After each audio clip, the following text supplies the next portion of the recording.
Un, deux, trois. Wouh!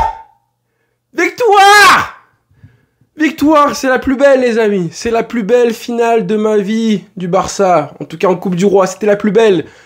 Victoire, le football a gagné ce soir, les amis. Ça va être un débriefing avec beaucoup d'émotions. Je vais faire ce que je peux pour articuler, être clair, concis, efficace et me rappeler de tout ce qui s'est passé pendant 120 minutes incroyables. Un match qui va rester dans l'histoire, je pense, des Classicos, forcément de la saison et même de l'histoire du football tout court. Victoire et le Barça qui empoche sa 32e Coupe du Roi, les amis. Je suis tellement heureux de vivre ça avec vous. Il y aura beaucoup d'émotions, je le répète. Tellement heureux de vivre ça avec vous. Un deuxième trophée depuis que ma chaîne YouTube est ouverte. J'ai plus de voix, vous m'excuserez. Tellement heureux et je vous aime, les frères. Mes frères qui ont été avec moi tout à l'heure là pendant le live, je vous aime. Je vous aime tous. Vraiment, fans du Barça, dans le monde entier, ceux qui ne comprennent rien à la vidéo, je vous aime tous. Merci pour ce qu'on vit ensemble, les amis. Merci pour les commentaires, vos critiques parfois qui m'aident à me faire grandir ma chaîne. Merci pour tout, vraiment. C'est pour ça, justement, que je vous dis que le stress, c'est un privilège. Comment on s'est fait pipi dessus pendant toute la rencontre, pendant, évidemment, ce qui a précédé le match. On s'est fait pipi dessus. Mais à la fin, quand tu vis une victoire et un match comme ça, eh ben, tu te dis que, justement, c'était tellement bon à vivre ce stress-là. Ça aurait été juste un sacrilège de connaître avant le match, si j'avais eu le pouvoir de savoir le score, et de savoir que le Barça allait prendre cette finale-là, bah pour rien au monde, j'aurais aimé en fait savoir ce score-là parce que on a vécu des émotions ce soir et toute la journée, hier aussi, avec tout ce qui s'est passé, mais à la fin, le football a gagné. Et j'espère que vous soyez fan du Barça ou pas, fan du PSG, fan de n'importe quel club qui me connaissait, qui regardait mes vidéos, j'espère que vous êtes content que ce soit le Barça qui prenne cette finale de Coupe du Roi après tout ce qui s'est passé. Alors je vais commencer quand même par faire une petite parenthèse et féliciter les joueurs du Real Madrid ce soir. Parce que eux, ils le méritent. Ils le méritent, eux. Contrairement à tous les autres, là, leurs dirigeants, leurs supporters. Eux, ils ont fait un match de bonhomme. Ils ont été grands. Dans l'attitude, ils ont été parfaits. À part en fin de match, évidemment, avec ce qui s'est passé avec Rudiger, qui a été juste un imbécile, hein, comme d'habitude. Vraiment indigne. C'est dommage parce qu'ils faisaient un match irréprochable pour une fois dans l'attitude, mais les autres, ils ont fait déjà un match de vrai bonhomme alors qu'ils n'étaient pas favoris. C'est pour ça que là, au moment où je vois la finale, enfin la remise de la coupe, je vois pas mal de joueurs qui se congratulent, des joueurs du Barça qui vont féliciter les joueurs du Real parce que vraiment, honnêtement, ils ont fait un match de bonhomme avec les burnes, avec les cojones. Ils sont revenus quand même à 1-0 alors qu'ils étaient complètement dominés. Ils ont vraiment montré un visage exemplaire jusqu'à la fin du match où là ils ont pété les plombs, d'accord. Donc Rudiger, lui, on va l'écarter, on va retenir ce qu'ils ont fait eux parce que c'est pas de leur faute ce qui se passe pour l'arbitrage. C'est de la faute de leurs dirigeants, da mierda. C'est eux, vraiment c'est eux. Et évidemment tous les supporters qui cautionnent ce qui s'est passé. Donc l'arbitre a fait un match catastrophique. On va lui en parler si vous voulez. Mais heureusement que le Barça prend cette Coupe du Roi. Parce que si jamais tu prends pas la Coupe du Roi, après ce qui se passe à la 94e minute, et ce penalty qui devait être accordé à Ferran Torres, mais qui n'a pas été accordé, même pas de VAR, alors que tu as le temps de l'avoir, parce qu'il y a un vrai arrêt de jeu à ce moment-là. Qu'ensuite, on a un penalty du coup sifflé à Rafinha, qui n'est pas un penalty. Je pense que n'importe qui, même si vous êtes hyper, pas objectif du tout, vous aurez la décence et le respect d'avouer qu'il y avait quand même un problème à ce niveau-là. Et c'est la plus grosse erreur, évidemment, du match, mais c'est la 25e. Voilà, c'est la 25e. Alors, je comprends que tu peux pas suifler le penalty pour Rafinha parce que ça fait un penalty de compensation. Même si, voilà, ça m'aurait bien fait plaisir qu'il le siffle, mais c'est un cirque pas possible ce qu'on a vu ce soir. Un cirque pas possible. Il y a 2 pénaltys qui devraient être accordés au Barça avant ça, dont un sur Koubarsi, qui est scandaleux, vraiment. Il y a un carton rouge qui doit être mis potentiellement à Monsieur Tchouaméni, qui en plus marque le but. Et là, tu te dis qu'en fait, il y avait vraiment tout pour faire en sorte que ce match passe, soit en défenseur du Barça, passe du côté du Real Madrid avec une décision litigieuse. Il y avait tout et tout, un signe du destin qui te montre en gros le buteur qui aurait dû prendre carton rouge, qui crucifie le Barça ou un truc dans ce genre-là. Un truc dans ce genre-là où c'est le joueur qui a fait une dinguerie qui est encore sur le terrain ou un truc comme ça. Bon, écoutez, C'est passé à 2 doigts. Et je le répète, hein, c'est une des plus belles finales que j'ai vues, je pense, de ma vie. La plus belle en Coupe du Roi, c'est sûr. En plus, ce matin, j'ai fait un espèce de classement. J'ai fait l'avant-match et je vous avais dit que parmi les plus belles finales, en tout cas les plus belles Coupes du Roi de la part du Barça, j'avais classé évidemment 2015, mais 2021 pour le parcours. 2015, la MSN, Messi, son but légendaire et tout. 2009 aussi, j'en ai parlé parce que c'était la première et à Touré. La finale complètement folle à Bilbao. 2018 parce que Iniesta et tout ça. Messi, le récital et tout. Mais celle-là, les amis, pour moi, elle rentre directement tout en haut du classement. Tellement elle a été incroyable. Le Barça qui s'est quand même compliqué la vie tout seul parce que 1-0, t'as de quoi mettre le but de 0. J'en ai parlé, hein. J'en ai parlé dans les scénarios qui pouvaient vraiment faire du mal au Barça. Mais celui-là, je l'avais pas imaginé avec... j'avais dit, si tu mets le but de 1-0, il faut absolument trouver le moyen de faire le break. Parce que si tu le fais pas, quand tu vas te manger le but du 1 partout, ce qui est arrivé, là ensuite, hein, tu vas te manger un coup sur la tête et ensuite revenir de ça, c'est très compliqué parce que le but du 2-1 peut arriver très facilement. Il est arrivé, le Barça a été mené 2-1. Et là, déjà, on va quand même parler du 1-0 hein, parce que dans l'ordre, déjà Pedri qui fait un match incroyable avec un Lamine Yamal qui finit avec 2 passes décisives. Waouh, Lamine Yamal qui fait une finale qui est dans ses cordes. Hein, il fait pas une finale exceptionnelle, mais quand même, à chaque fois, il est décisif. 2 passes D incroyables. La première pour Pedri, le football qu'on aime. Pedri qui fait une récupération, plutôt Koubarsi qui fait un tacle. Pedri qui fait un espèce de giga 1-2 avec Lamine Yamal. D'abord une ouverture lointaine, magnifique. Et ensuite Lamine Yamal qui en 1 contre 1 se débrouille pour mystifier. En gros, là tu as le joueur qui fixe parfaitement et qui attend justement que la porte s'ouvre. Regardez un petit peu l'action et vous allez voir qu'il attend le moment justement adéquat pour mettre la passe dans l'intervalle à Pedri. Et la passe, elle paraît facile, mais non, il faut la mettre dans la bonne zone, sur le pied droit de Pedri, un petit peu excentré, pas trop central parce que du coup central ça obligerait Pedri à la prendre du gauche ou la contrôler, faire une touche pour ensuite se la mettre dans l'élan sur le pied droit, dans la bonne zone, à la bonne vitesse, comme dirait Cruyff, hein, c'est ça la technique, faire la bonne passe dans la bonne zone, dans la bonne vitesse, etc., dans le bon espace, tout ce que vous voulez. Et Pedri qui, avec le relâchement qu'on lui connaît, te met une frappe. Je pense qu'un geste comme ça, une frappe comme ça, tu lui demandes de la faire 10 fois, il te la réussit 12 fois. Mais vraiment, tellement il est doué techniquement. Et en plus, c'est les 2 joueurs les plus doués qui finissent par mettre ce but du 1-0. À ce moment-là, on était bien, bien. Même si le Barça faisait le maximum pour gérer la rencontre sans trop se livrer. C'est une bonne solution. Mais attention, ça a ses limites parce que du coup, tu te procures moins d'occasions que si tu enflammes le match. Et du coup, tu arrives à 1-0 à la mi-temps. Le Barça était fatigué, on l'a senti aussi. Mange ce but du 1 partout. Voilà. Par Mbappé qui met enfin un coup franc. Enfin un coup franc Mbappé. Bravo parce qu'il est beau hein, son coup franc. On va pas se mentir, c'est un beau coup franc. C'est un coup franc direct en plus. Là, le mur est mal placé, il frappe fort. Et il est intelligent parce que quand tu passes pas au-dessus du mur, il faut frapper fort. Désolé, je bégaye. Il faut frapper fort sur le poteau et les poteaux rentrants. On reproche souvent au gardien quand c'est comme ça, hein, quand c'est pas côté mur. Là, honnêtement, difficile de faire mieux que ce qu'il a fait. Donc bravo Mbappé, il fait une bonne entrée, mais je l'avais dit hein, en plus, je me suis dit en plus en avant-match, hein, attention à ce que Mbappé entre en jeu, parce que quand il entre en jeu, il est encore plus dangereux que s'il avait été titulaire. Ça a été le cas, il a été relativement bon, il marque ce but-là, alors que je suis en train de voir Ter Stegen et Araujo. Très belle image, hein, très belle image, les 2 joueurs qui lèvent la coupe. Hein. Je pense que Ter Stegen serait rentré. S'il n'y avait pas eu les prolongations, s'il y avait eu le but du 3-2, oh c'est beau, c'est magnifique. S'il n'y avait pas eu le but du 3-2, je pense que Ter Stegen serait rentré.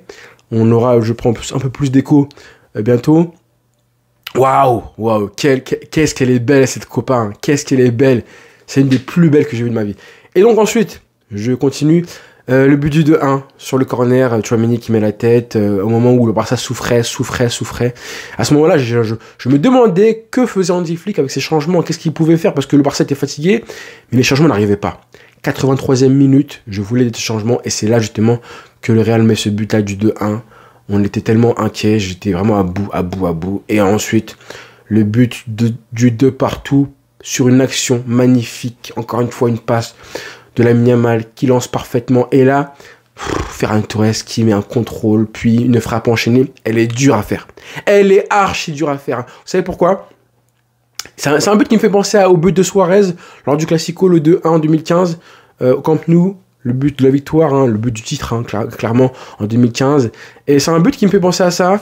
Il fait le contrôle, il sort bien, il lit bien la trajectoire, mieux qu'en tout cas que Rudiger, qui était blessé, je pense, et Courtois. Et ensuite, le contrôle est bon, la prise de balle est bonne, et ensuite la frappe, il faut qu'il la croise, pas trop croisée, parce que s'il la croise trop, Rudiger la prendrait, mais il faut mettre la force nécessaire avec le déséquilibre, c'est hyper dur à faire, mais c'est un vrai but de numéro 9. Et ça, Ferran Torres, merci pour tout, garçon. Merci pour tout. Ça y est, toi, t'es adoubé. Il n'y a plus personne va parler sur toi, mon frère. Plus personne va contester. Oui, Ferran Torres, ton transfert. Xavi, il avait raison. Il avait tout vu avant tout le monde. Mais bon, c'est vrai qu'il a été magnifié, mais vraiment par Hansi Flick. Hein. Hansi Flick et Ferran Torres, il y a un lien. On l'a vu, la célébration. Il le saute dessus et tout. C'est que vraiment, oh là là, quelles images. Quelles images. Hansi Flick qui, encore une fois, remporte une finale, que je vois là, au moment où je vous parle, qui remporte une énième finale invaincue, et celle-là, il est parti la chercher avec les remplaçants, avec Eric Garcia, et finalement, le but du 3-2.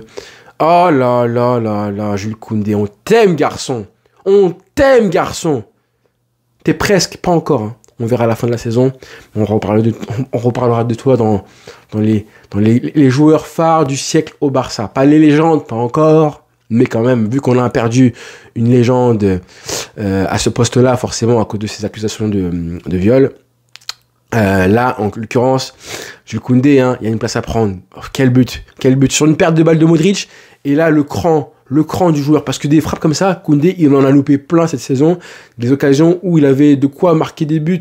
Il en a marqué, hein, mais il en a loupé tellement plein cette année. Et là, il te fait une espèce de frappe. En plus, allez voir la frappe. Hein. Il peut frapper à la droite devant lui, sur la gauche de Courtois, mais il choisit le bon geste, en fait, en croisant plus. Du coup, quand tu croises, tu as plus de force, alors que Courtois est un peu plus sur le côté droit. Il est mieux placé. Mais en fait, je pense qu'il prend un petit peu à contre-pied Courtois. Et du coup, ça fait 3-2, les amis. 3-2. J'ai crié comme pas possible. Oh là là, les amis. Bon, là, l'analyse, je suis désolé, elle sera flinguée, foireuse. Mais c'était pour revenir sur ce match-là, qui restera, quoi qu'il arrive, hein, dans les annales des classicos. En termes de spectacle, de dramaturgie, de scandale. Vraiment. Et le football a gagné.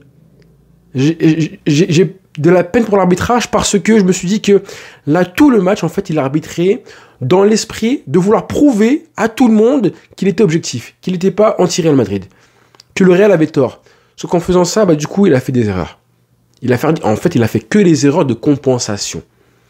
Et c'est vrai que le penalty sur Rafinha n'est pas à siffler parce que ça aurait fait une erreur de compensation qui là aurait donné raison au Real Madrid. Mais avant ça, tout ce que tu as fait, du coup, moi, je vois ça vraiment comme l'arbitre qui compense. Et je voyais en plus, hein, comme je disais, les supporters sont honteux. Tous ceux qui ont vraiment cautionné tout ce qui s'est passé. Tous ceux aussi, hein, j'en ai vu beaucoup. Hein. C'est pour ça que je dis, hein, ne rentrez pas dans le jeu des influenceurs. Là. Vraiment, si le Barça avait perdu ce soir, le Barça aurait été volé. Je pense à toutes les personnes, les influenceurs qui sont pro-Real Madrid, et même les journalistes, hein, j'en ai vu sur RMC, qui ont eu des propos infects. Toutes ces personnes qui disent, voilà ce qui se passe pendant le match, ça prouve, parce que l'arbitrage a été mauvais, ça prouve que le Real avait raison de s'en inquiéter. Eh ben non, c'est parce que justement vous avez ouvert votre bouche que l'arbitrage a officié avec de la pression et a été influencé par votre cinéma. Hein, je reviens évidemment sur le Real Madrid TV, etc. Et ça a eu une influence sur l'arbitrage et la façon dont l'arbitre a officié ce soir. C'est ça le problème. C'est pas l'arbitre qui était mauvais, hein, parce que lui, il est mauvais. C'est parce qu'il avait de la pression, tout simplement. Voilà. Une petite parenthèse pour toutes les influenceurs, je l'appelle comme ça, parce que c'est leur but, hein, c'est influencer les gens. Quand vous voyez des tweets et des personnes qui disent voilà, ils avaient raison, les dirigeants de... Mais non, en fait, non. Donc voilà, tant pis, heureusement, le football a gagné. 32e coupe du roi. Et celle-là, c'est la première de ma vie où je vois le Real qui perd en finale face au Barça lors d'un Classico. Ça fait du bien, hein. Ah, ça fait du bien. Je suis content, les frères. Je vous aime tous, les amis. Je vous aime. Voilà, les frères. Rendez-vous, du coup, demain. Avec une analyse beaucoup plus... J'ai pas envie de vous quitter, en fait. Avec une analyse beaucoup plus complète, posée, à chaud. Jules Koundé, on t'aime, garçon, ce que tu as fait en fin de match. La frappe comme ça, placée, petit filet, c'est un but à la Lilian Thuram. Oh là là, j'oublie plein de trucs. Hein. J'oublie évidemment le match de Gérard Martin qui a été catastrophique dans les passes. C'était une dramatique, catastrophique. Il prend un carton jaune, je sais pas pourquoi il sort pas plus tôt que ça. Je me disais, mais Hansi Flick, sors-le, on finira à 10 si tu le sors pas. Il sort, heureusement. Inigo Martinez qui a passé son temps à râler sur la défense. Araujo qui a fait l'entrée. De patron Super Saiyan Broly, incroyable, qui a muselé Mbappé qui, justement, avant son entrée, commençait à prendre feu. Heureusement qu'Araujo a réglé tout ça. Comme quoi, Araujo, hein, si tu veux rester au Barça, hein, ça pourrait être intéressant en tant que super sub, pourquoi pas, parce que là, super sub, hein, pas le mec qui marque des buts, mais en tout cas qui comble les brèches, voilà, qui comble les brèches. J'oublie Koundé parce que son match, il a marqué un but, hein, mais par contre, hein, son match dans la globalité, Vinicius éteint, Vinicius complètement éteint. Et quand je vois Vinicius comme ça, qui du coup est esselé, et qui joue tout seul en fait, hein, parce que vraiment, il a joué tout seul, mais le meilleur joueur côté Real, c'est évidemment Bellingham qui a fait un match de porc. Si t'as pas Bellingham ce soir, mais je vois pas comment un joueur comme Rodrigo peut être aussi invisible avec un Bellingham comme ça. Moi, ça me semble si dur. Même un Ferran Torres a été plus visible. Même Ferran Torres, Rafinha pareil. Rodrigo qui sort à la mi-temps, tu te dis, mais en fait, on l'a pas vu, tant mieux. Mais voilà, en tout cas, le football a gagné. Le football a gagné, les amis. Lewandowski qui prend la coupe aussi. Ça fait du bien. Ferran Torres qui termine meilleur buteur de la compétition. Qui l'eût cru, garçon. Il a fait vraiment une finale XXL. Il met un but de crack. Il a fait le taf. Il était lessivé. Les joueurs sont lessivés et vont aller jouer mercredi en finale. Non, pas encore. En Ligue des Champions face à l'Inter Milan. Mais t'as envoyé un message à l'Europe, à l'Espagne. Le Real, maintenant, va du coup... a de grandes chances de terminer avec une saison blanche. Tu as repris l'ascendant psychologique pour le Classico qui arrivera le 11 mai, hyper important. Et le plus important, c'est évidemment le trophée, la confiance avec laquelle tu vas aller jouer ce match-là face à l'Inter. Mercredi, tu vas être carbonisé, ça on le sait. Tout le monde sera fatigué. Mais mentalement, tu peux aller puiser tes ressources parce que maintenant tu as la confiance pour aller chercher du coup un gros résultat pas au Camp Nou, au Montjuic. Donc voilà, j'arrête là parce que je bégaye et je commence à partir en sucette. Je vous aime, les frères, je vous aime tellement fort. Merci pour votre soutien, vos commentaires, la proximité que vous créez avec moi. C'est juste du bonheur. Merci, les frères. Allez, ciao, bonne soirée, les frères, et bonne nuit. Profitez, 32e Coupe du Roi, je vous laisse pas, je vous quitte pas. 32e Coupe du Roi, et la plus belle de loin, de très loin. Merci Hansi Flick, 2e trophée de la saison, il y en a encore 2 à aller chercher, les plus importants. Ciao.